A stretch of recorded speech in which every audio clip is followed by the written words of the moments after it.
The year was 1973.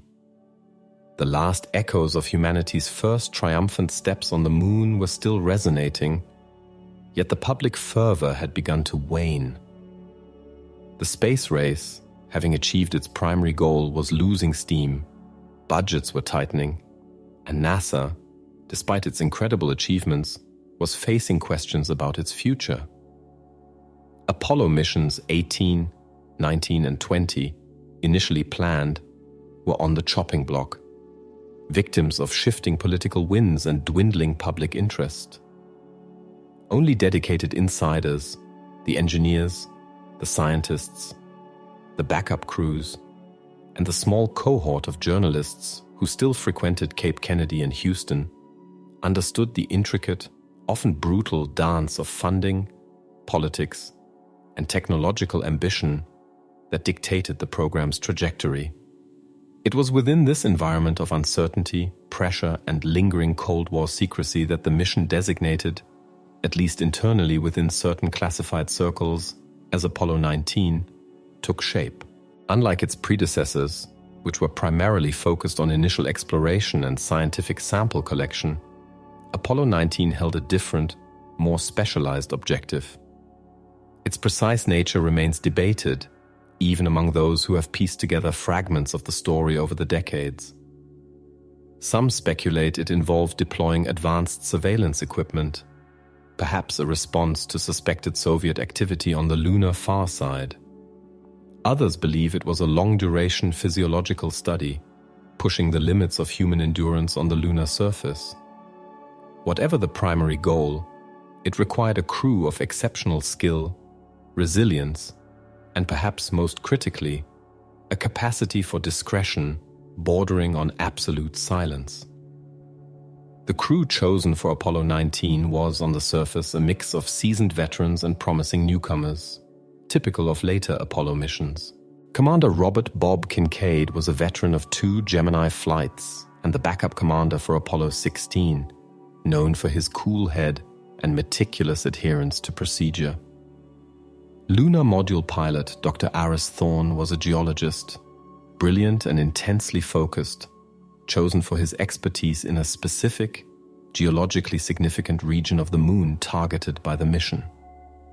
The command module pilot was Captain Thomas "Tom" Vance.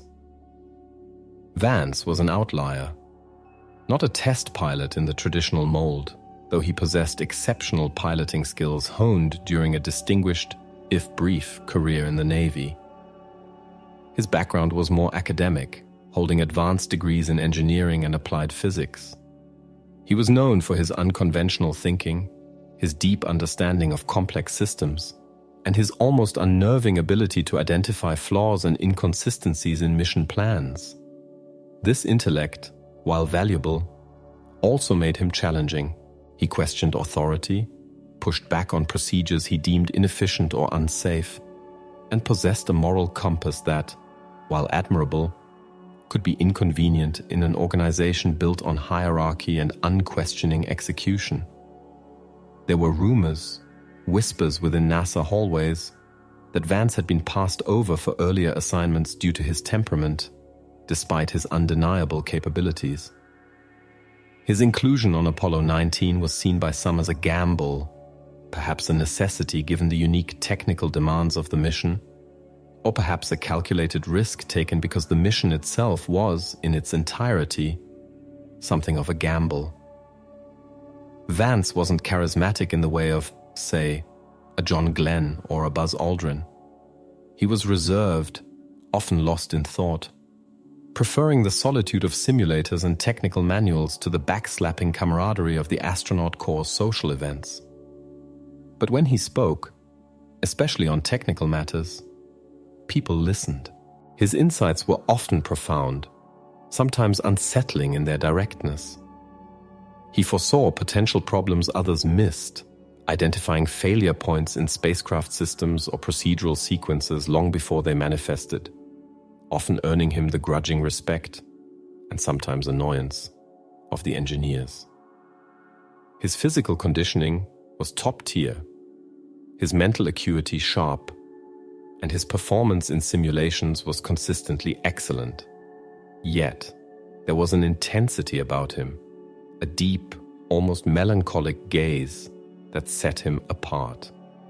He seemed to carry a weight, a sense of profound awareness of the risks involved, not just the physical dangers, but the ethical complexities of the endeavor. This was the man chosen to sit in the command module, the keeper of the gate between Earth and the lunar surface, the one responsible for getting the crew home. The mission designation, Apollo 19, was never officially used publicly. In official NASA documentation released to the public, the sequence jumps from Apollo 17 to the Skylab program. Any internal documentation referring to Apollo 19 was either classified top secret or simply designated with a different project code, often obfuscated within larger programs like the Apollo Applications program. Training for the mission was conducted under unprecedented levels of secrecy. Crew members were given specialized security clearances, their movements monitored, and their interactions with outside personnel severely restricted. Unlike previous Apollo crews who were media darlings, Kincaid, Vance, and Thorne operated largely in the shadows, their training schedules rarely publicized, their faces unfamiliar to all but the deepest space program enthusiasts. This secrecy wasn't just about protecting sensitive technology. It was about managing expectations and perhaps preparing the ground for the mission's potential disappearance from the official narrative should things go awry. Sources close to the program at the time recall Vance undergoing specific, intensive training that differed from Kincaid and Thorne. While Kincaid and Thorne focused heavily on lunar surface operations, geology, and the intricacies of the lunar module, Vance spent countless hours in command module simulators. Yes, but also in highly specialized, classified simulations involving navigation techniques independent of standard ground control, procedures for handling unexpected environmental phenomena, and protocols for communication disruption. He was reportedly also involved in simulations related to the operation of the specific, unique payload that Apollo 19 was carrying, a payload whose nature remained a closely guarded secret even within parts of NASA. These details, gleaned years later from fragmented interviews with retired personnel, redacted documents and leaked memos, paint a picture of a mission designed to be different, riskier, and more isolated than any before it. And at the heart of that mission, keeping the crew tethered to Earth and responsible for their ultimate safety, was Thomas Vance, the man whose name would eventually be scrubbed from the records. The atmosphere surrounding the training was palpable. The usual camaraderie of the astronaut office was tempered by the sheer pressure and the unspoken weight of the secrecy. The stakes felt higher, the isolation more profound. Kincaid, ever the professional, maintained a facade of calm efficiency, but even he seemed more tightly wound than usual.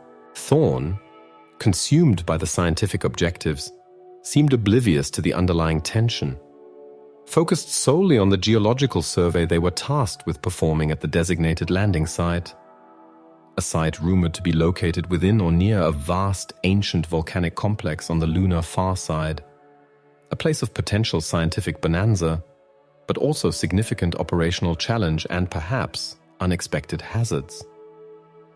Vance, meanwhile, seemed to retreat further into himself, his focus absolute, his interactions limited. He was a machine of preparation, mastering every checklist, every system diagram, every emergency procedure until they were etched into his consciousness. But those who worked closely with him noticed the toll it was taking. The long hours, the constant stress, the isolation, and the sheer weight of responsibility seemed to press down on him, deepening the lines around his eyes and adding a noticeable tension to his jaw. He was preparing for the mission, yes, but also, perhaps unknowingly, preparing for something else entirely. An event that would not only redefine his life, but erase him from history itself. The stage was set, The players were in place, and the clock was ticking down to a launch that the world, officially, would never see. The pressure inside the vehicle assembly building was a physical entity, a silent hum accompanying the meticulous work on the massive Saturn V rocket designated SA-514. This was the machine that would hurl Kincaid, Vance, and Thorne towards the moon, a testament to human ingenuity and sheer will. Unlike the previous Apollo rockets whose identities were public knowledge, SA-514 existed primarily within classified inventories, its assembly and preparation shielded from public view. The crew spent countless hours inside the spacecraft, the command module, codenamed Odyssey, and the lunar module, Artemis. They knew every switch, every dial, every contingency procedure by heart. The simulations grew increasingly realistic, pushing them to the brink of physical and mental exhaustion, throwing every conceivable failure scenario at them, from catastrophic engine failures to communication blackouts and equipment malfunctions on the lunar surface. Vance's performance remained consistently strong, even under extreme duress. His ability to analyze complex problems under pressure was unparalleled. There was one particular simulation, a critical failure scenario involving the command module's life support system, that nearly broke the simulation team. Vance, thinking several steps ahead, devised a workaround using auxiliary systems and manual overrides that wasn't even in the official emergency procedures. While it was successful in the simulation, it reportedly caused a minor uproar among some of the procedural hardliners at Mission Control, who preferred strict adherence to established protocols. Vance's response, according to a technician who overheard a heated exchange, was simply that procedures were guides, not unbreakable laws, especially when lives were on the line. This incident, while seemingly minor, highlighted the fundamental tension between Vance's adaptive, problem-solving mindset and the rigid, hierarchical nature of NASA operations. The crew dynamics were professional, but not warm. Kincaid commanded respect through his experience and calm authority. Thorne was focused on the scientific payload and lunar operations, engaging with the technical aspects of the mission with almost childlike enthusiasm. Vance remained somewhat detached, performing his duties flawlessly but rarely engaging in casual banter or personal conversations. He seemed to be carrying the weight of the mission's inherent risks more visibly than the others. He spent hours reviewing failure data from previous Apollo missions, poring over reports of minor anomalies and near misses, seeking to understand every potential vulnerability. This level of introspection and anxiety, while understandable given the stakes, was not typical of the stoic astronaut persona cultivated by NASA. Adding to the secrecy and tension was the unique nature of Apollo 19's payload. While details remain scarce, fragmented evidence suggests it included a sophisticated array of sensors designed for long-term deployment on the lunar surface. Some sources whisper of seismic sensors far more sensitive than those used on earlier missions, capable of detecting subtle movements or artificial vibrations. Others mention electromagnetic sensors and possibly even components designed to detect specific types of radiation or particles. The placement of this payload was critical, requiring precise maneuvers and extensive extravehicular activity, EVA time, from the lunar module crew. The designated landing site, near the crater Tycho, was geologically fascinating due to its prominent ray system, but it also presented navigational challenges and potential hazards, including steep slopes and rough terrain. Thorne was specifically trained for the complex EVA required to deploy this sensitive equipment. Vance's training for the command module role was equally demanding. He had to be proficient in celestial navigation, manual spacecraft control, and complex rendezvous procedures. All skills essential for getting Odyssey and its crew back to Earth after Artemis returned from the surface. But his training also included elements that seemed unusual for a standard CM pilot. He trained extensively on operating independent communication systems, including burst transmissions and encrypted channels, bypassing standard NASA ground stations. He practiced contingency re-entry procedures that could be initiated with minimal input from mission control. There were also simulations involving unusual sensory input, testing his ability to maintain focus and decision-making capacity under conditions designed to induce disorientation or sensory overload. The nature of these specific simulations has fueled speculation that mission planners anticipated encountering something unexpected or even unknown during Apollo 19. The launch date approached with little fanfare. Unlike the Apollo missions of the past, there were no grand press conferences, no throngs of cheering crowds lining the beaches. The security around Cape Kennedy was unprecedented.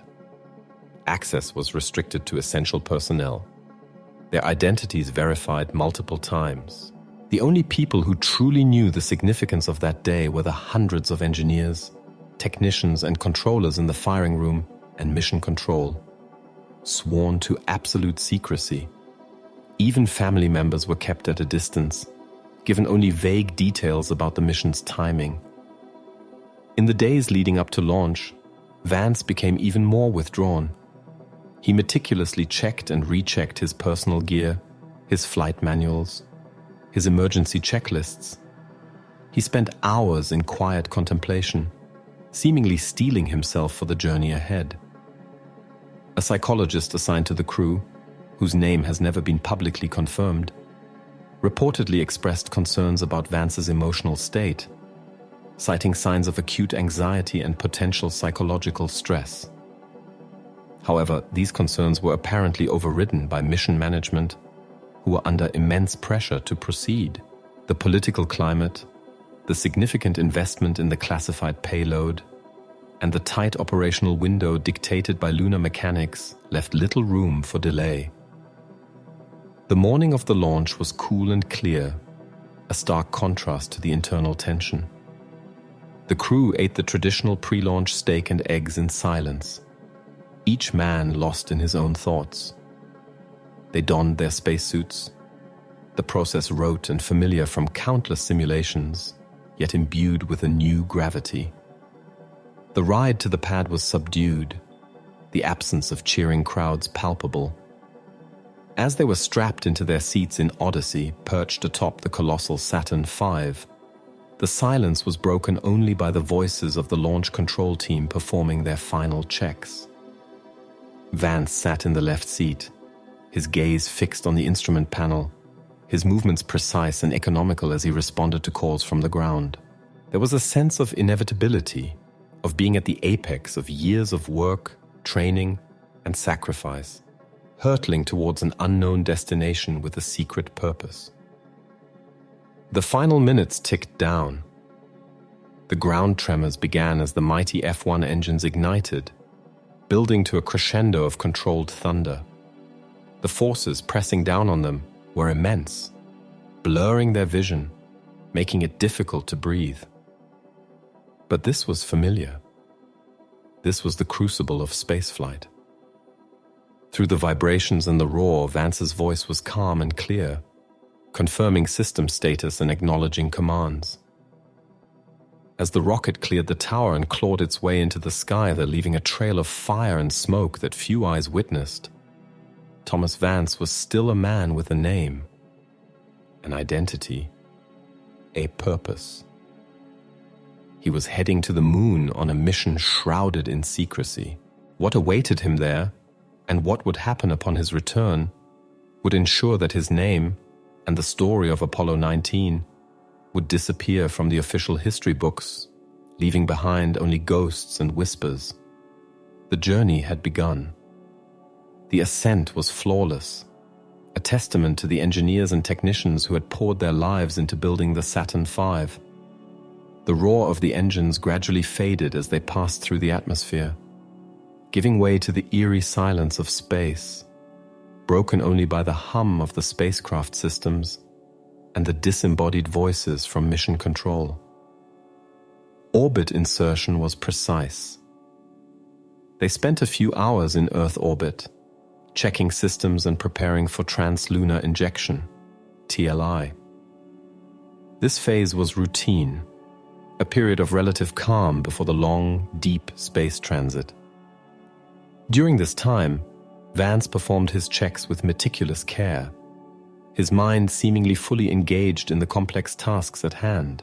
Yet Kincaid, observing him from the commander's seat, noticed a subtle shift in Vance's demeanor. He seemed even more introspective, his eyes lingering on the Earth shrinking outside the window with an intensity that went beyond simple awe. Thorne, meanwhile, was already immersed in reviewing lunar maps and scientific protocols for their landing site near Tycho, his excitement palpable. The TLI burn, the firing of the S4B stage to propel them towards the moon, was also nominal. The G-forces pressed them back into their seats again, but for a shorter duration. As the S4B engine cut off, they were on their way, coasting through the vacuum of space. The complex maneuver of transposing and docking with the lunar module nestled within the S4B stage was performed with practiced ease by Kincaid and Vance. It was a ballet of engineering, requiring precise control and perfect timing. Vance monitored the systems, providing critical data and call-outs to Kincaid as the Command and Service Module, CSM, Odyssey, separated, turned around, and docked nose first with the lunar module, Artemis. Once docked, they separated from the spent S4B stage, which was then sent on a trajectory towards the moon or into solar orbit, depending on the mission plan. In the case of SA-514's S4B, its fate was never publicly documented, fueling further speculation. The transit to the moon was a period of relative routine, punctuated by course correction burns and system checks. They maintained radio contact with Earth, the signal growing weaker with distance, the voices from mission control becoming fainter, marked by the increasing delay. This period also allowed for periods of rest and observation. They saw the Earth recede, a beautiful blue marble against the blackness, and the moon grow larger, its pockmarked surface slowly revealing itself. It was during this transit that the first subtle anomalies began to be noted, though they were initially dismissed or downplayed. Vance reported intermittent, faint signals on certain radio frequencies that were not part of their standard communication plan. They were fleeting, almost indistinguishable from background noise, but Vance, with his sharp ear for electronic phenomena, was convinced they were artificial. Mission Control attributed them to potential interference or faulty equipment. Vance also noted what he described as unusual patterns in the cosmic ray detector readings, different from what was expected based on their trajectory and shielding. Again, this was logged, but not treated with alarm. More concerning were Vance's observations about the visual environment. He reported seeing faint, moving lights outside the spacecraft windows that did not correspond to any known satellites or space debris. He meticulously documented their apparent trajectories and characteristics. Kincaid and Thorne, while occasionally acknowledging seeing something fleeting in their peripheral vision, were less certain, attributing them to reflections, ice crystals venting from the spacecraft, or visual fatigue. Vance, however, was insistent, detailing their movements with precision. This divergence in perception began to create a subtle friction within the crew, with Vance feeling his observations were not being taken seriously. The isolation of deep space began to affect the crew in different ways. Thorne remained focused on the scientific mission, using the transit time to refine his geological targets. Kincaid maintained his disciplined routine, exercising and reviewing procedures. Vance, however, seemed increasingly preoccupied. He spent hours gazing out the windows, not just at the Earth and Moon, but into the deep blackness. He sometimes sketched diagrams in his notebook that were not related to spacecraft systems or mission procedures, complex geometric patterns that he didn't explain. He also showed increased sensitivity to sound and light within the cabin, occasionally complaining about the hum of the equipment or the brightness of the displays. Communication with Earth remained professional but controlled. There were no leisurely chats or detailed descriptions of their personal feelings, unlike some earlier Apollo missions. Transmissions were clipped, focused on status reports and technical updates. The public back on Earth, if they were even aware this mission was happening, which most were not, received only minimal, highly sanitized updates through obscure channels. As they approached the moon, the gravitational pull of the lunar body began to assert itself, subtly altering their trajectory. Lunar Orbit Insertion, LOI, was the next critical maneuver, firing the service module engine to slow them down and enter lunar orbit. This burn had to be executed perfectly. A miscalculation, even a slight one, could result in them either missing the moon entirely or crashing into its surface. Leading up to LOI, Vance seemed to regain his sharp focus, working closely with Kincaid to verify burn parameters and system readiness. He was back in his element, dealing with concrete technical challenges. The LOI burn itself was successful, placing Odyssey and Artemis into a stable elliptical orbit around the moon. As they completed the maneuver and the engines cut off, they were greeted by the breathtaking, desolate beauty of the lunar surface passing below. The view was spectacular, revealing craters, mountains, and vast Maria in stark, unforgiving detail under the harsh glare of the sun. For a brief moment, the tension seemed to lift, replaced by the awe of being so close to another world. But the mission was just beginning, and the most challenging and ultimately fateful part lay ahead. The descent to the lunar surface, the secretive objectives of Apollo 19, and the events that would unfold near Tycho awaited them. Entering lunar orbit was a moment of profound significance, but also heightened readiness. The views from Odyssey were stunning, but the crew had little time for contemplation. The focus immediately shifted to preparations for the lunar landing. Kincaid and Thorne began the intricate process of activating and checking out the lunar module, Artemis. This involved crawling through the docking tunnel into the cramped LM cabin, bringing systems online and performing diagnostic checks. Vance remained in the command module, monitoring the overall health of the spacecraft and serving as the primary communication link with mission control during this phase. The landing site for Apollo 19 was designated as a location within the complex, rugged terrain surrounding the Tycho crater, specifically chosen for its unique geological characteristics and the potential presence of certain mineral compositions of scientific interest. It was a challenging site, far more hazardous than the relatively flat, predictable landing zones of earlier missions. The descent path was steep, and the landing zone itself was littered with boulders and uneven terrain.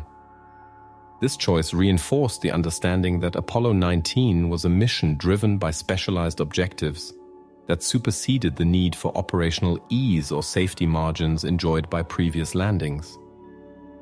As Kincaid and Thorne prepared Artemis, Vance continued his observations from Odyssey. He reported that the visual anomalies, the faint moving lights, persisted, seemingly tracking them as they orbited the moon. He logged their positions relative to the lunar surface features with painstaking detail. Mission control, however, remained dismissive, attributing them to optical illusions or minor equipment issues aboard Odyssey. The communication logs from this period, later partially declassified but heavily redacted, show an increasing frustration on Vance's part. His calm, technical reports met with boilerplate reassurances and requests to focus on standard procedures. The separation of Artemis from Odyssey was executed flawlessly. Kincaid and Thorne piloted the lunar module away, performing a visual inspection of the CSM before beginning their descent trajectory. Vance was left alone in Odyssey, maintaining orbit and preparing for the rendezvous and docking that would occur after Kincaid and Thorne's surface stay. His isolation in the command module, orbiting silently while his crewmates descended, was a standard part of the mission profile. But for Vance, it seemed to amplify the strangeness of his observations and the pressure he felt. The powered descent of Artemis was tense. Kincaid, at the controls, guided the lander through the tricky terrain, calling out altitude and velocity. Thorne monitored the systems and navigation data. From Odyssey, Vance listened intently, his voice calm as he relayed updates from mission control and monitored their progress. The descent required significant manual input from Kincaid to avoid hazards. As they neared the surface, the dust kicked up by the engine plume obscured their view, adding another layer of difficulty. Against the odds, Kincaid executed a successful landing. "Touchdown, Tycho area. Artemis is on the moon." Kincaid's voice crackled back, relief evident. There was a brief moment of shared accomplishment across the immense distance between Artemis, Odyssey, and Earth. But the real work, and the potential for encountering the unknown, was about to begin on the lunar surface. Kincaid and Thorne began the extensive checklist required to power down some systems, bring others online, and prepare for their first EVA. Meanwhile, Vance settled into his solitary vigil in orbit. He continued his standard monitoring duties, tracking Artemis' position and status, but he also continued his non-standard observations. He reported seeing unusual energy signatures on certain sensors he had been trained on, correlating with the positions where he had observed the moving lights. These were subtle readings, easily dismissed as instrument noise, but Vance's reports were persistent and detailed. During this orbital period, Vance also experienced physical symptoms he hadn't encountered during training. He reported episodes of dizziness, mild nausea, and a persistent, low-grade headache. He initially attributed these to stress or the unique environment of space. However, the symptoms persisted and seemed to worsen during certain parts of his orbit, particularly when Odyssey passed over specific regions of the lunar far side or experienced certain angles relative to the Sun. He reported these symptoms to Mission Control, who suggested they were likely psychosomatic or related to minor atmospheric control issues. They recommended rest and monitoring. On the surface, Kincaid and Thorne prepared for their first EVA. Donning their spacesuits, performing the lengthy suit checks, and depressurizing the cabin took several hours. Their primary objective during the first EVA was to deploy the secret payload, the Advanced Sensor Array. This equipment was bulky and required careful handling and precise placement. Thorne, as the geologist and payload specialist, took the lead, guided by Kincaid. As they exited Artemis onto the lunar surface, they described the view as spectacular and overwhelming.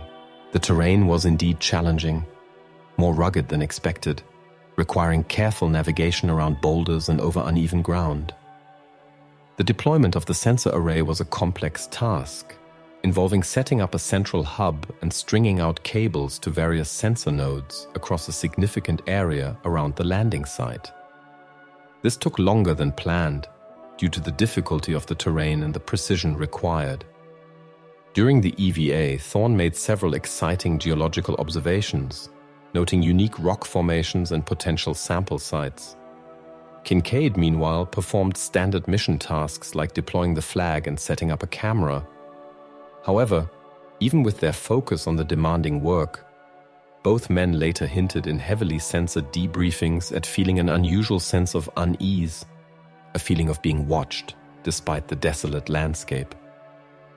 They dismissed it at the time as the natural psychological effect of extreme isolation in an alien environment. Back in orbit, Vance continued to experience his symptoms, which seemed to intensify as Odyssey passed overhead of the Tycho area where Artemis had landed.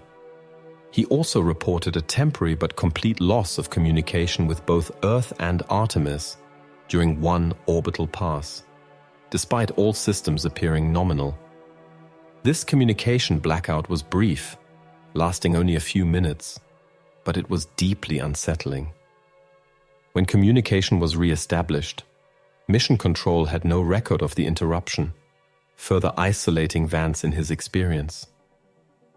The stage was set for the critical events that would unfold during the crew's stay on the Moon and in lunar orbit, events that would ultimately lead to one man's disappearance from history. The second EVA for Kincaid and Thorne was planned for extensive geological sampling and continued deployment of supplementary sensors. They had settled into a rhythm, the initial awe of being on the Moon replaced by focused determination to complete their objectives within the tight time frame. The area around their landing site proved to be a geological gold mine, with unusual rock types and mineral compositions that excited Thorne. They worked diligently, collecting samples, documenting their finds, and setting up the remaining equipment. However, during this EVA, something unexpected occurred. Both Kincaid and Thorne reported feeling increasingly disoriented, experiencing brief flashes of light that weren't sunlight, and hearing faint, non-standard sounds through their comms loops that couldn't be identified as spacecraft noise or static. These experiences were intermittent and subtle at first, but they seemed to coincide with specific locations they were exploring on the surface, particularly near a small, unusually smooth, dark rock formation some distance from their landing site. They initially dismissed these phenomena as fatigue or sensory overload from the stark lunar environment. But as they moved closer to this particular geological feature, the effects intensified. Kincaid reported a sudden, intense headache and brief visual distortion, describing the ground seeming to swim. Thorne experienced a wave of profound nausea and disorientation, forcing him to stop working and lean against Artemis for support. Their biomedical readouts in Mission Control began to show elevated heart rates and stress levels, prompting concern from the flight surgeon. Communication with Mission Control became strained. The astronauts struggled to articulate what they were experiencing, describing vague physical discomforts and unusual sensory input that defied easy explanation. Mission Control, adhering to protocols, pressed them for specific symptoms and potential causes, suggesting carbon dioxide buildup in their suits or minor suit malfunctions. But the astronauts insisted the suit systems were nominal. Meanwhile, in orbit aboard Odyssey, Vance's condition had worsened significantly. The dizziness and headache were now constant, and he was experiencing periods of intense nausea and spatial disorientation. He reported that the visual anomalies he had been seeing were now more prominent, seeming to pulse and shift in complex patterns against the backdrop of space and the Moon below. His sensor readings were also showing increasingly strong, localized energy signatures originating from the vicinity of the Tycho area, coinciding with the location of Artemis. During a communication window with Earth, Vance's voice was strained, reporting his symptoms and his correlating sensor data with urgency. He argued that whatever was affecting him was connected to something on the lunar surface, possibly related to the energy signatures he was detecting. Mission Control, however, seemed reluctant to acknowledge the potential severity or the possible external cause of his symptoms. The conversation became tense, with Vance pushing for a medical evaluation and Mission Control urging him to rest and focus on his orbital tasks, implying his symptoms might be stress-induced. The situation escalated dramatically when Kincaid and Thorne, while still on the surface near the unusual rock formation, both experienced a more severe episode. Kincaid reported a sudden, blinding flash of light visible even through his visor, followed by a momentary loss of motor control and a sensation of intense pressure in his head. Thorne simultaneously collapsed to his knees, describing extreme dizziness and auditory hallucinations. Sounds that were mechanical and repetitive, yet originating from nowhere. Their biomedical data plummeted, showing signs of neurological distress. Mission Control reacted with alarm, ordering them to immediately return to Artemis. The walk back to the LM was difficult, with both men struggling against the symptoms. They had to abandon some of their collected samples and equipment in their haste. Once back inside Artemis, they sealed the hatch and began the process of repressurizing the cabin, their bodies trembling, their heads pounding. The incident on the surface, combined with Vance's worsening condition in orbit and his persistent reports of anomalous energy signatures, created a crisis situation. Mission Control convened an emergency consultation involving flight directors, engineers, medical personnel, and security officers. The communication logs from this period show frantic exchanges, with various theories proposed, from equipment malfunctions and environmental hazards to, less publicly acknowledged, the possibility of encountering something unknown. The decision was made to cut short the lunar surface stay and initiate an immediate ascent from Artemis to rendezvous with Odyssey. Kincaid and Thorne, still recovering from their exposure, were ordered to prioritize immediate departure over completing any remaining scientific objectives or packing procedures. The atmosphere in Mission Control shifted from controlled execution to urgent damage control. Meanwhile, Vance in Odyssey was tasked with preparing for an expedited rendezvous. Despite his own debilitating symptoms, he maintained his professional composure, working through the checklists. However, his reports became more fragmented, punctuated by pauses as he fought off waves of nausea and disorientation. He continued to report the strong energy signatures emanating from the Tycho area, noting that they seemed to pulse and vary in intensity. The ascent from the moon by Artemis was successful, but tense. Kincaid, still not fully recovered, piloted the ascent stage, relying heavily on automated systems and Thorne's support. The rendezvous and docking with Odyssey required precision and skill, especially with Vance experiencing his own health crisis. Against the odds, the maneuver was completed successfully, the two spacecraft joining back together in lunar orbit. Kincaid and Thorne transferred back into Odyssey, bringing minimal equipment with them, leaving the ascent stage of Artemis behind in lunar orbit, another piece of anomalous debris that would later raise questions. The crew of Apollo 19 was together again, but they were far from safe.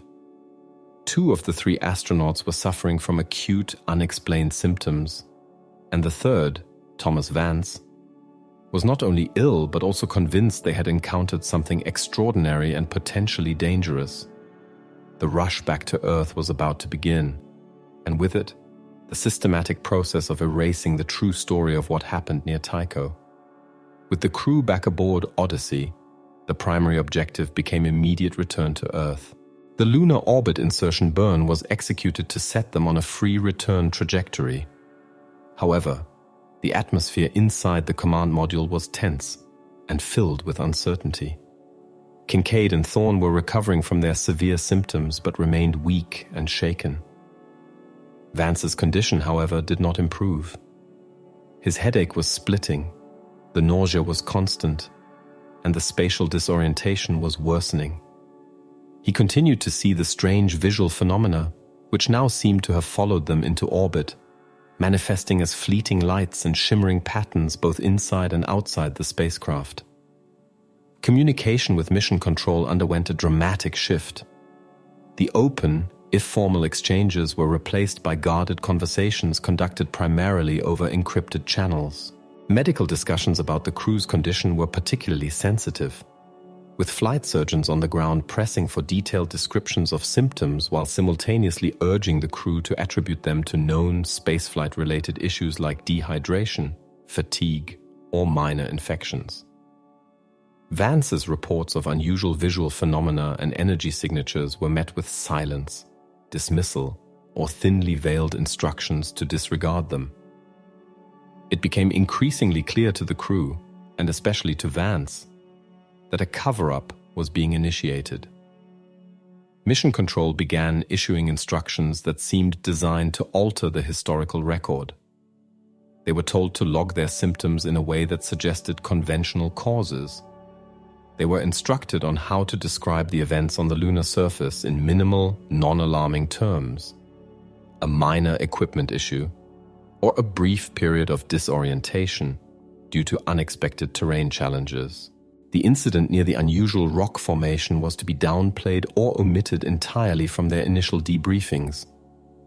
Vance, despite his illness, recognized the implications of these instructions. He began secretly documenting everything he could: the timeline of his symptoms, the specific nature of the visual and sensory phenomena, the sensor readings he was getting aboard Odyssey, and the increasingly suspicious directives from Mission Control. He used a small, personal notebook he had brought with him, jotting down coded observations during periods when he was not under direct observation or communication. The journey back to Earth was long and arduous. The isolation of deep space seemed more profound than on the outbound journey, colored by the shared secret and the uncertainty of what lay ahead. Kincaid and Thorne, though recovering, were subdued, wrestling with the memory of their experience on the surface and the dawning realization that they were now part of something that would likely remain hidden. Vance, battling his worsening symptoms, became even more withdrawn, his focus entirely on surviving the journey and preserving the truth of what had occurred. As they neared Earth, the communication links became stronger, but the control from Mission Control tightened further. They were given precise instructions on their re-entry trajectory and landing site, which was not the standard splashdown zone in the Pacific but a more remote location in the Atlantic, usually reserved for unmanned test flights or contingency landings. This further reinforced the crew's understanding that their return was being managed with extreme secrecy. Debriefing protocols were relayed, emphasizing brevity and adherence to the official narrative that was being constructed. They were explicitly warned about the consequences of discussing the mission's anomalies or their true experiences with anyone outside of designated personnel.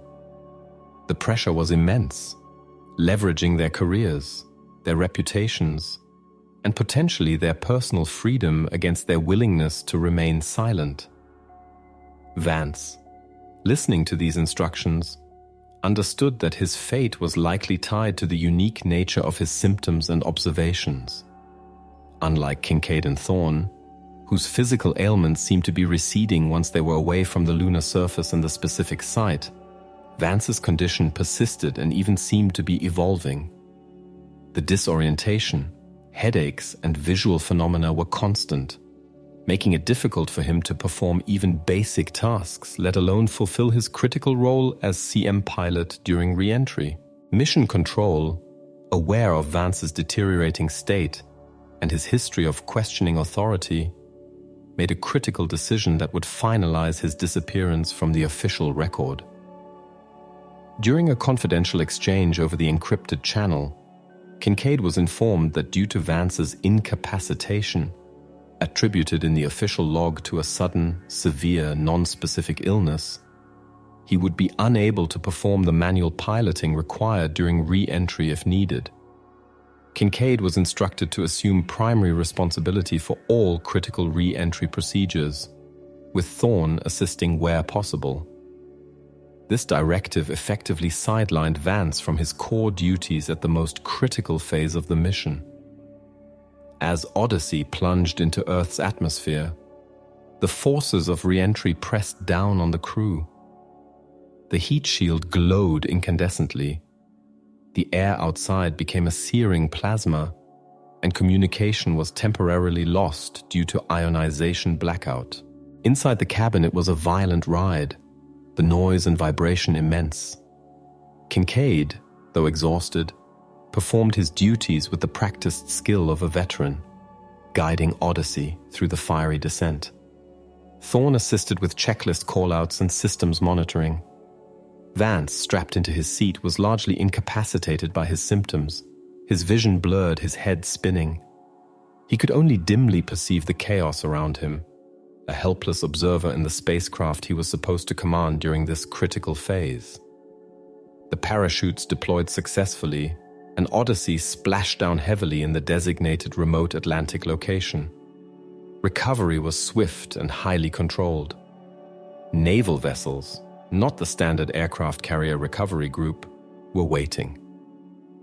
As soon as the spacecraft was secured, heavily armed military personnel, not the usual cheering recovery team, boarded the capsule. The crew was immediately separated. Kincaid and Thorne, though debriefed intensely on site, were eventually returned to Houston under escort, their public re-emergence managed and controlled. Thomas Vance, however, was not. He was immediately transferred from Odyssey to a waiting helicopter, then to a secure medical facility. He was never seen in public again.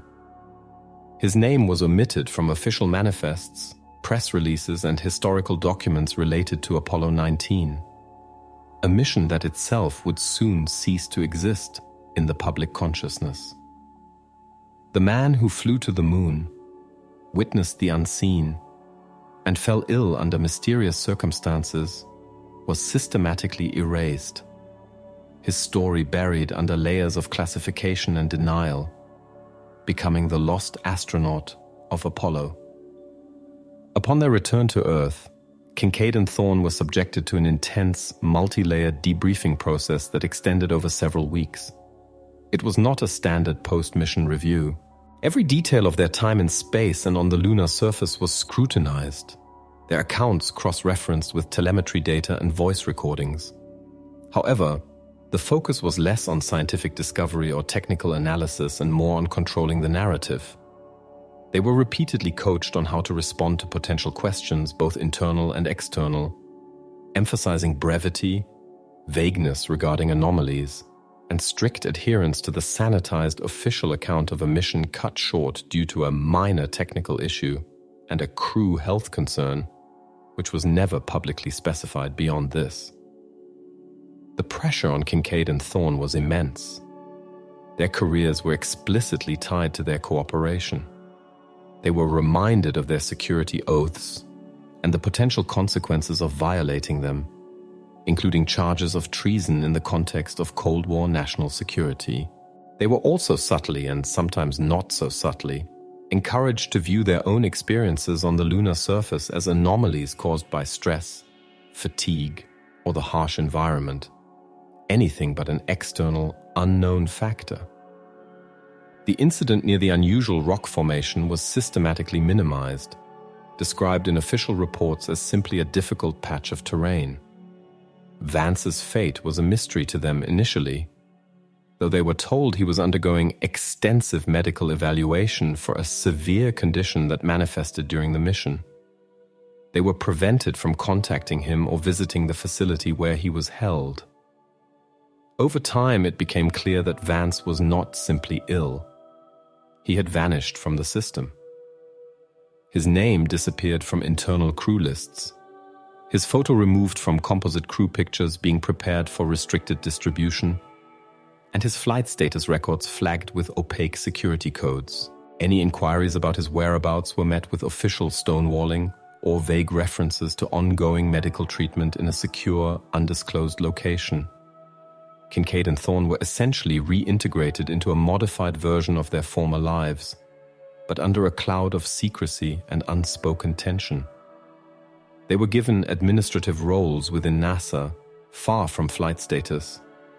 Their careers were effectively over, their potential future missions erased, along with Apollo 19 and Thomas Vance. They became guardians of a secret, forced to live with the knowledge of what they had experienced and what had happened to their crewmate. The psychological toll was significant. Both men reportedly suffered from stress-related health issues in the years that followed, and their relationships with colleagues and family were strained by the wall of silence they were forced to maintain. Meanwhile, Thomas Vance was held in isolation in a secure, undisclosed government facility, His medical condition was assessed and studied by a team of doctors and scientists, many of whom were not part of NASA and had high-level security clearances. The symptoms he experienced, the severe headaches, nausea, disorientation, and visual disturbances, persisted. Reports, leaked decades later from individuals peripherally involved, suggest that the medical team was baffled.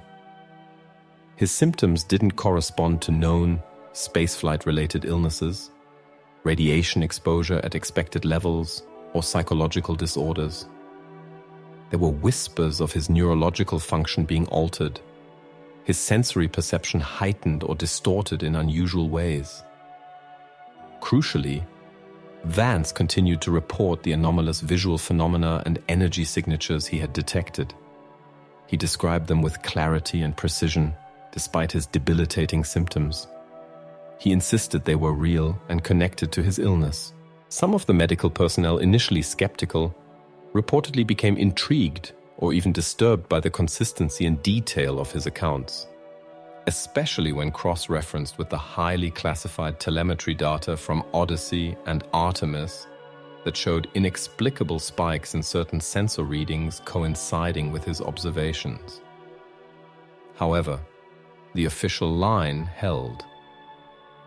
Vance's condition was officially attributed to a severe, atypical viral infection contracted during or before the mission, exacerbated by the stress of spaceflight.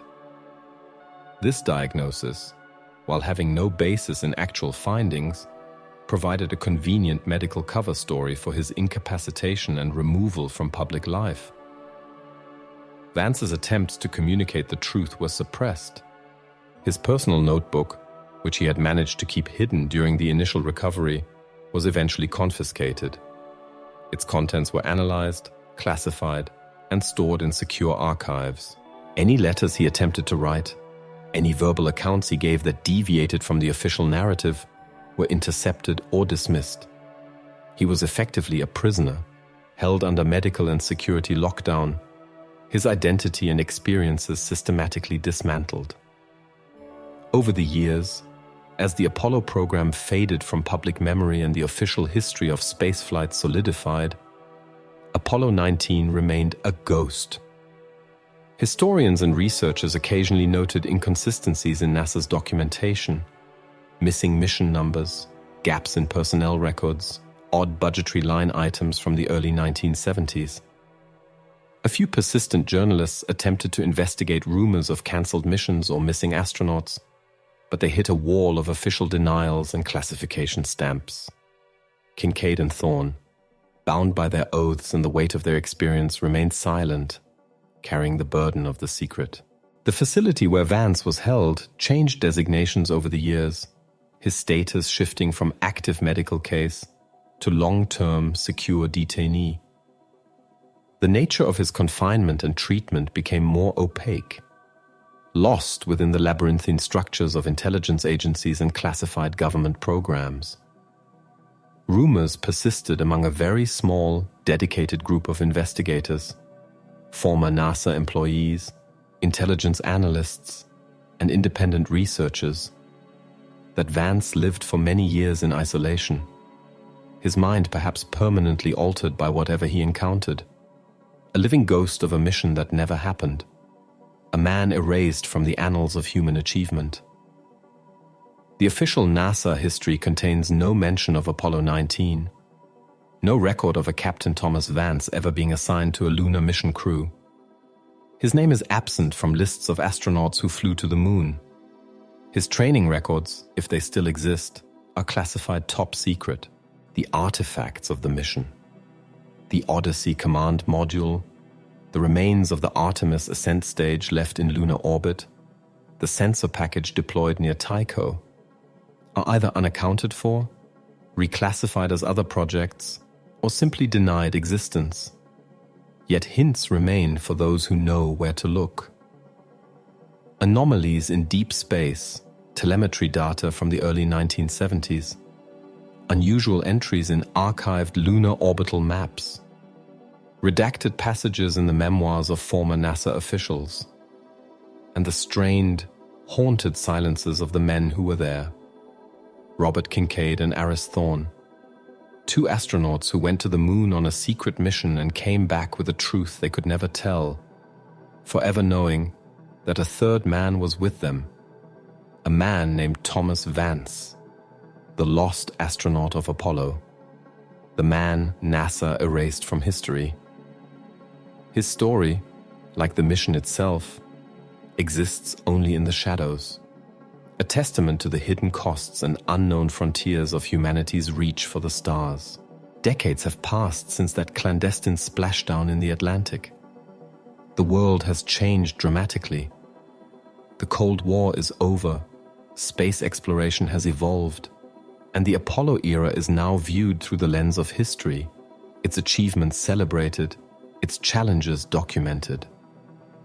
Yet, the story of Apollo 19 and Thomas Vance remains buried, a persistent anomaly in the official narrative, a phantom limb in the body of space history. Robert Kincaid and Aris Thorne lived out their lives under the weight of their secret. Kincaid, the former commander, became known for his quiet, almost reclusive nature in later years. He rarely spoke about his time as an astronaut, his public appearances limited and carefully managed. Those who knew him best spoke of a man haunted by something unspoken, his eyes holding a depth of sorrow and knowledge he couldn't share. His official NASA biography mentions his Gemini missions and his backup role for Apollo 16, but his service on Apollo 19 is conspicuously absent, a gap in his distinguished career. He passed away quietly in the late 1990s, reportedly taking his secret to the grave, though some speculate he left coded references or hints in personal journals or correspondence that have yet to surface. Aris Thorne, the brilliant geologist, also withdrew from public life to a degree, focusing on academic research. He became a respected figure in lunar science, but he never published findings related to the Tycho region, the designated landing site for Apollo 19. His colleagues noted his intense, sometimes almost obsessive, focus on certain specific types of geological anomalies found in unrelated lunar regions, almost as if he was searching for parallels or explanations for something he had encountered firsthand. Thorne was known for his meticulous note-taking. It is rumored that his extensive personal archives, sealed after his death in the early 2000s, may contain veiled references or detailed, perhaps coded, accounts of the Apollo 19 mission and the events near Tycho. Access to these archives remains restricted, fueling further speculation. The fate of Thomas Vance is the most uncertain aspect of the story. After his initial confinement and study, information about him becomes even more scarce, lost within the deepest levels of classification. Some unverified reports suggest he remained alive for many years, held in various secure facilities under different aliases, his condition perhaps stabilizing but never fully recovering. There are dark rumors, unsubstantiated but persistent, that his altered state made him a subject of continued study, perhaps even experimentation, by elements of the government or intelligence community interested in the effects of whatever he encountered on the moon. Other theories, more speculative, suggest he was held less for scientific study and more to ensure his silence, a potentially volatile repository of classified information.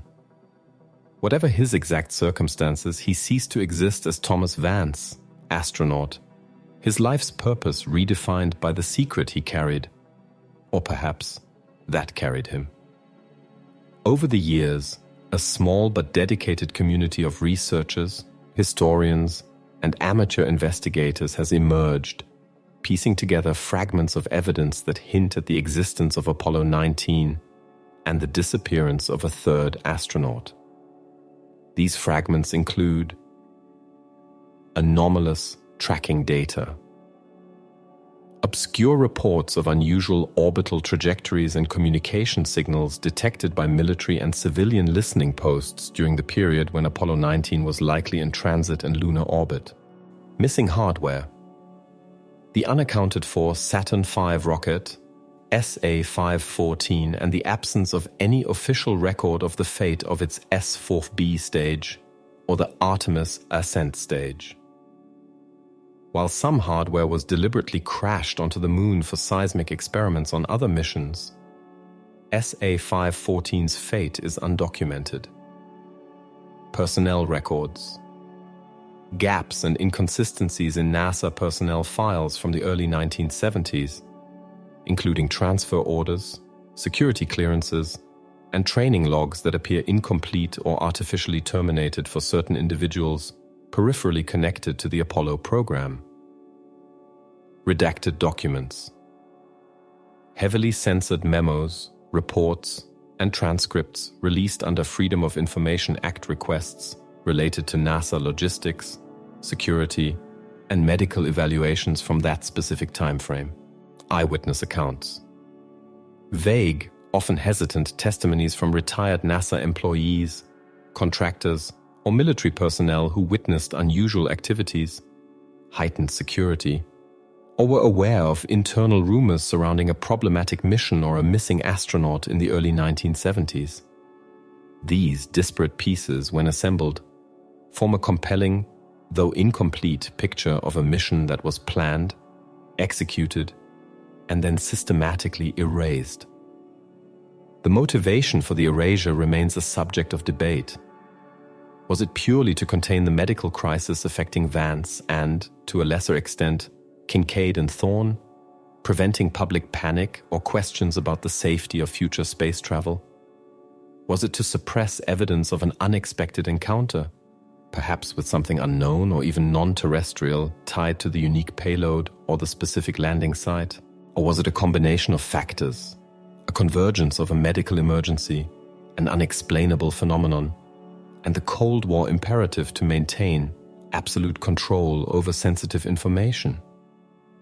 The location near Tycho crater, the chosen landing site for Artemis, remains an area of particular interest to researchers of the Apollo 19 mystery. Later orbital missions and probes have photographed the region, but no definitive evidence of the Apollo 19 landing site, the deployed sensor array, or the abandoned Artemis ascent stage has been publicly acknowledged. Some researchers claim to have identified subtle anomalies in high-resolution imagery of the area, potential disturbances or objects that don't appear to be natural, but these claims are often difficult to verify or are dismissed as imaging artifacts. The story of Thomas Vance is a cautionary tale, a stark reminder that the official history is not always the complete history. He represents the human cost of ambitious, secretive endeavors, a life and career sacrificed to protect information deemed too sensitive for the public. His name may be absent from the plaques and monuments celebrating the Apollo program, but for those who have delved into the shadows of that era, his presence is felt. The lost astronaut, forever orbiting in the hidden history of humanity's journey to the moon.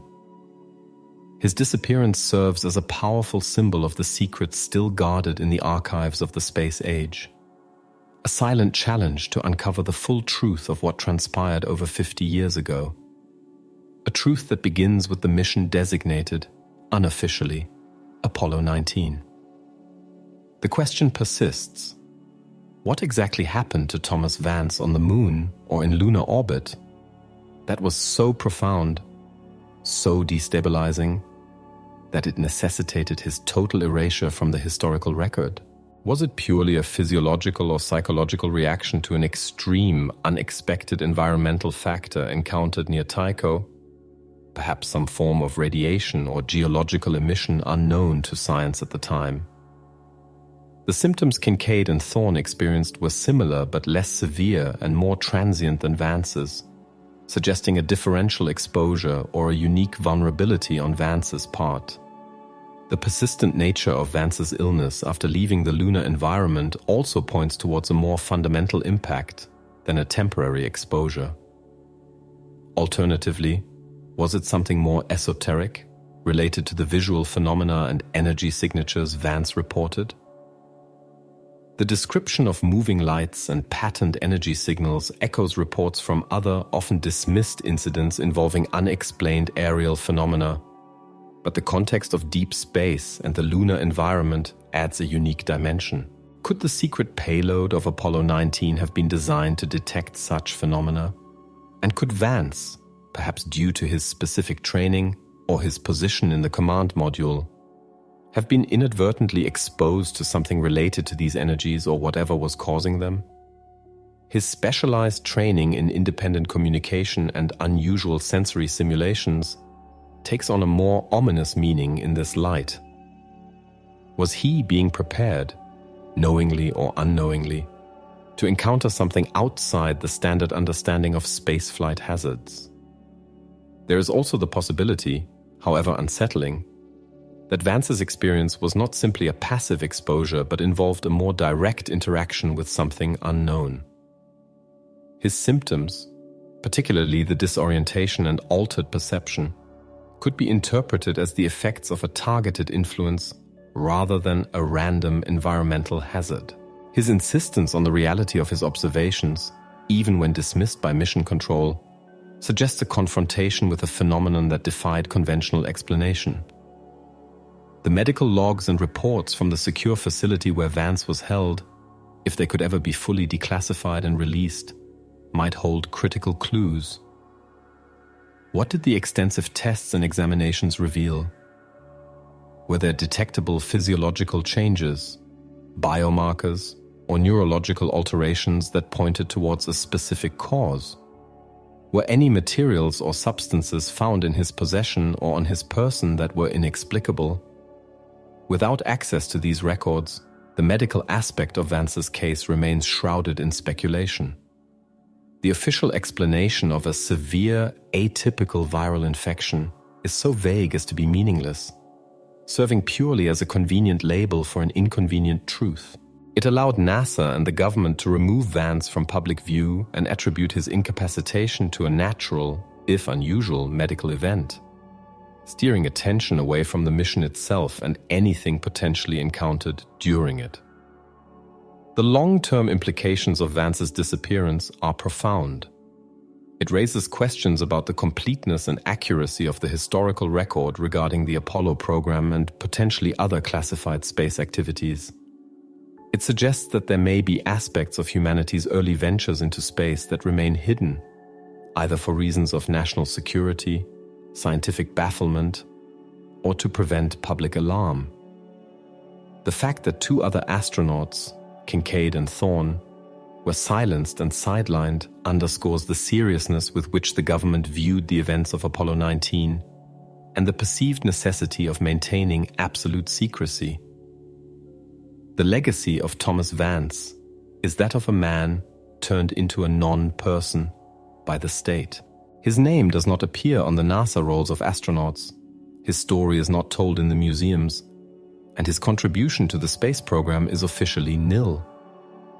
Yet the effort involved in erasing him, the classification of documents, the silencing of his crewmates, the opaque handling of his medical condition and whereabouts, suggests a significant event occurred, one that was deemed too sensitive, too inexplicable, or too potentially destabilizing to become public knowledge.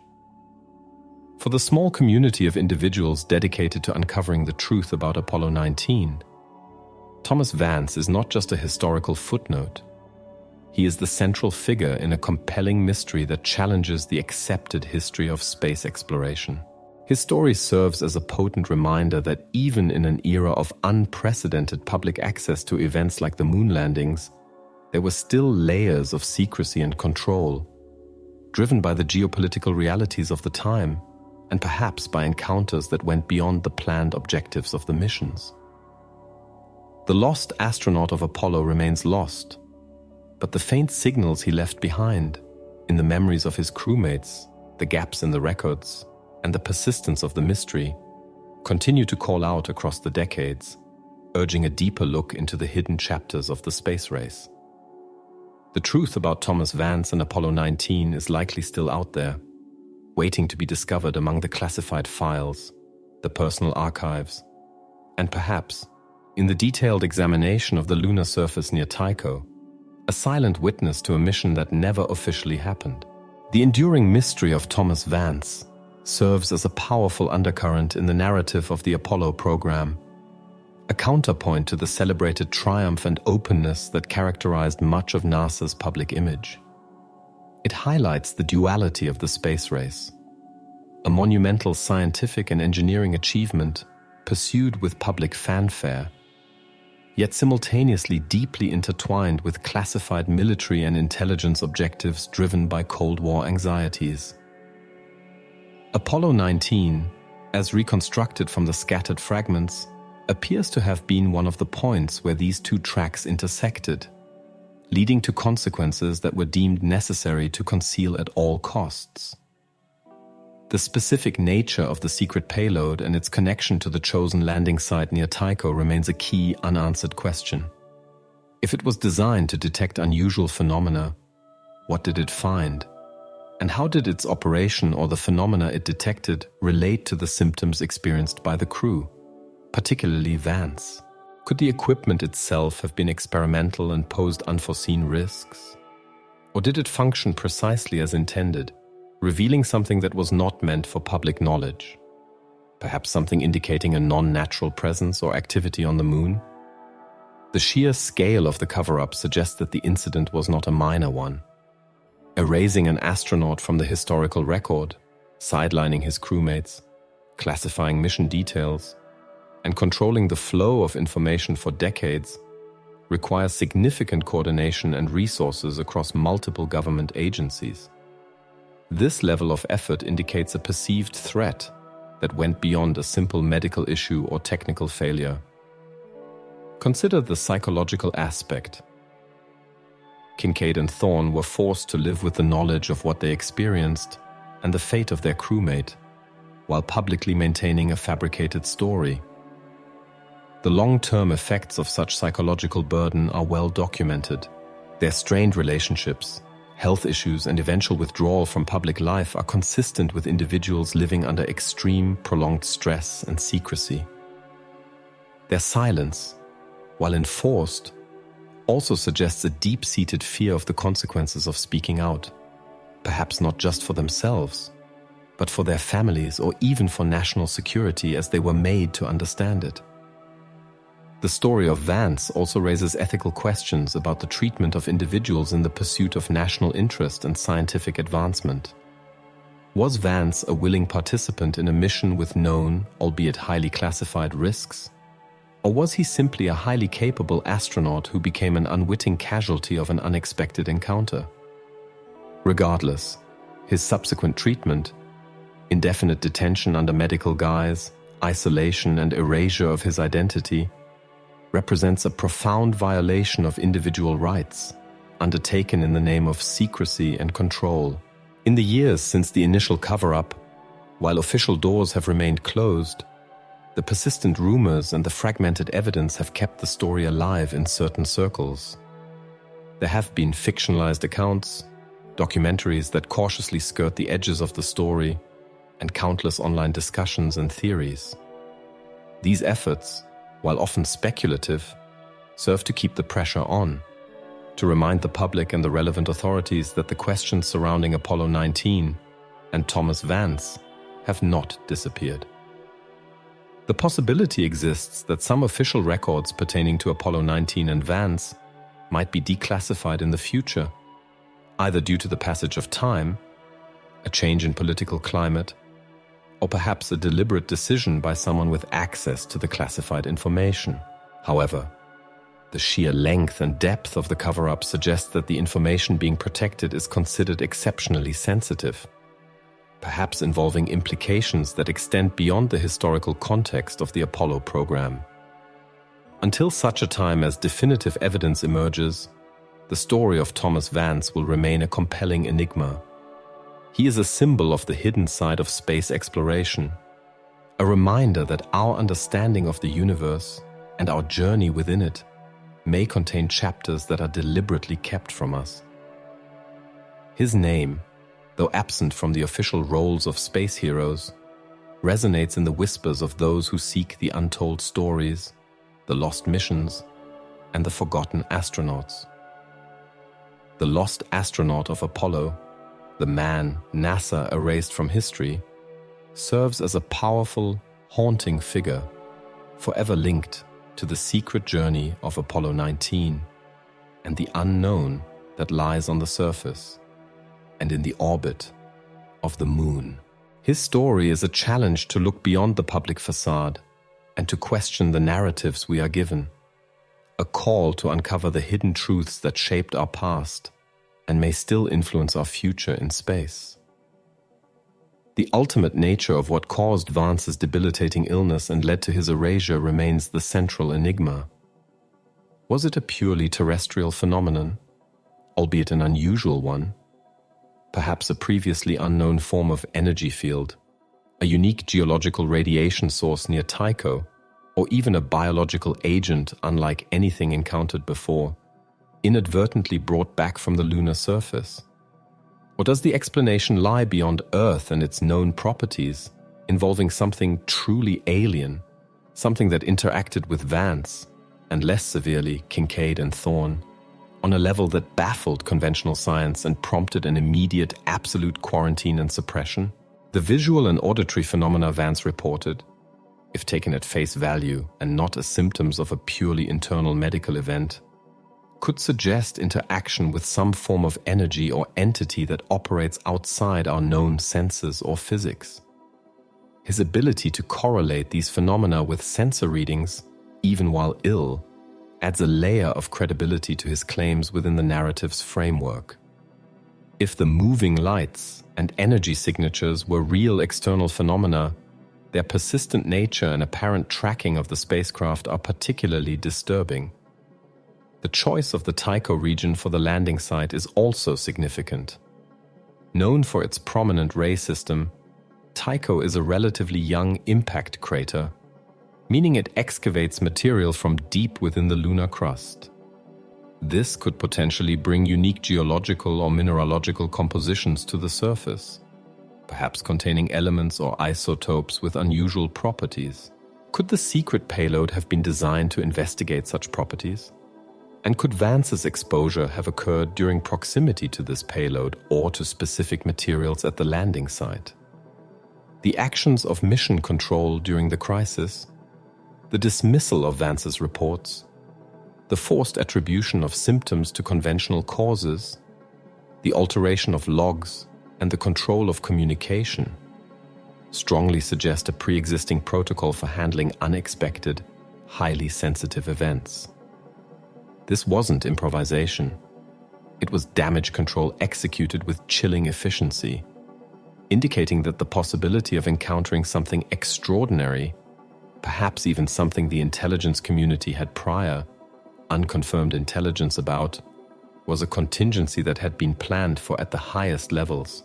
The lack of any subsequent public acknowledgement or investigation into the anomalies reported by Vance, even decades later when some classification restrictions might have eased, points to the continued perceived sensitivity of the information. It suggests that the truth about Apollo 19 might still have implications for ongoing scientific understanding, national security, or even international relations. The story of Thomas Vance serves not only as a historical puzzle, but also as a philosophical challenge. It forces us to consider the limits of our current understanding of the universe and the potential for encounters with phenomena that defy our established scientific paradigms. It also raises questions about the relationship between the public's right to know and the government's perceived need to maintain secrecy, particularly in matters of national security and potentially transformative scientific discoveries. Ultimately, the narrative of Thomas Vance is one of sacrifice and erasure.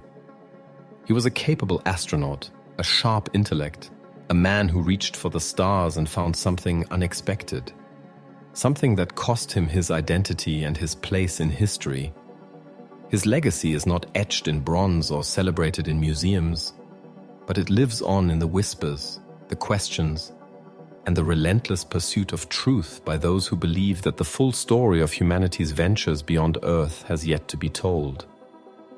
The lost astronaut of Apollo, the man NASA erased from history, remains a powerful, silent figure, a reminder that the final frontier may hold not just wonders and triumphs, but also secrets and costs that we have yet to fully comprehend.